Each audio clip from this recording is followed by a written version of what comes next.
pas fait énormément de changements, c'est des petites améliorations, des petites régulations, des petites façons de régler la voiture pour qu'elle aille plus vite cette année.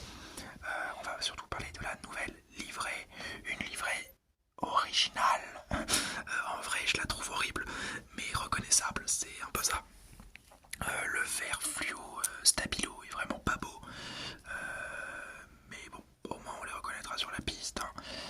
Il n'y a par contre plus rien de l'écurie que j'ai beaucoup aimé. J'ai beaucoup aimé Sauber, Alfa Romeo quand j'ai commencé à regarder la Formule 1.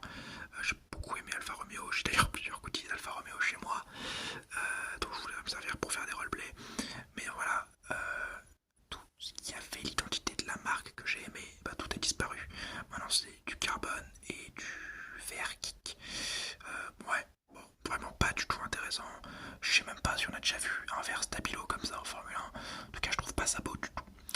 C'est pour ça qu'on va rapidement passer là-dessus et qu'on va plutôt parler des pilotes et donc de ce qu'ils doivent faire. Bottas, lui, va devoir se montrer à la hauteur de son palmarès car je ne vois pas comment il pourrait faire une saison au-delà de 2025.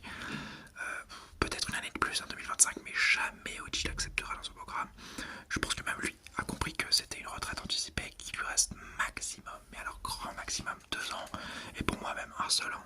Je pense qu'il dégage à la fin de l'année pour juste s'amuser un maximum en Formule 1. Mais malheureusement pour lui, sa carrière est derrière lui.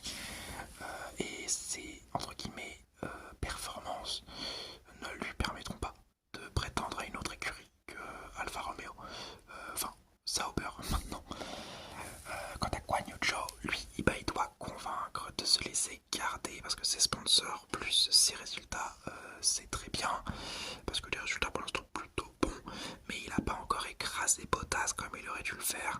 Donc il doit écraser Bottas, montrer que c'est un entre guillemets leader d'écurie, et surtout il doit abandonner sa malchance qui lui colle au cul depuis sa première année en Formule 1. Là, la deuxième année était meilleure, mais encore une fois, pas mal de malchance. Cette année, il faut qu'il mette tout bout à bout pour devenir le leader de Sauber et pour potentiellement être reconduit une année de plus avant l'arrivée de Audi. Et peut-être quoi que Audi le trouve très bon et qu'ils l'incluront avec lui dans le package Audi pour 2026. Mais pour ça, il faut qu'il prouve que c'est un pilote du midfield et j'y crois assez peu. Pour en finir avec Sauber Kick Stake F1, il s'agit de se préparer à l'arrivée de Audi cette saison. C'est une nouvelle saison d'essai, entre guillemets, sans réels enjeux pour Sauber, qui est assez frustrante, je l'avoue, parce que on aimerait bien quand même que ça joue quelque chose, que ça fasse minimum le midfield, que ça aille chercher des points. Mais là, franchement, on n'a pas vraiment l'impression qu'il y ait beaucoup d'ambition. On nous a parlé d'un milieu de tableau durant la présentation. Je suis même pas sûr que eux-mêmes y croient en fait. Ils ont une des meilleures souffleries du plateau et ils l'utilisent pas super bien vu les résultats.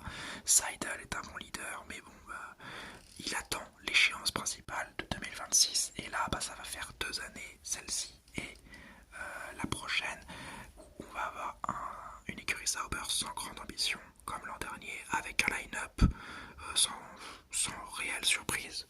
Bref, ils n'ont pas pris pour cher cette année. Et ouais, ils vont juste, entre guillemets, préparer pour le milieu de tableau de Audi en 2026. Mais c'est affreusement déprimant. Et donc c'est pour ça que je pense pas qu'ils feront mieux qu'une 9ème place cette année. 9ème parce que As derrière, c'est même pas une question d'ambition, c'est une question de moyens. Sauber, ils ont des moyens, Audi leur donne des moyens. Mais je pense qu'ils vont juste préparer la voiture pour 2026. Ils vont potentiellement prendre tous les petits tricks qui vont leur permettre d'améliorer la voiture pour 2026. Mais je pense sincèrement qu'on n'a pas grand chose à attendre de ce Sauber Kickstake F1 cette année et de leur C44 absolument dégueulasse. Donc voilà, c'est un peu l'avis que je donne sur Sauber Kickstake F1. J'espère que cette vidéo vous aura plu, que je vous aurai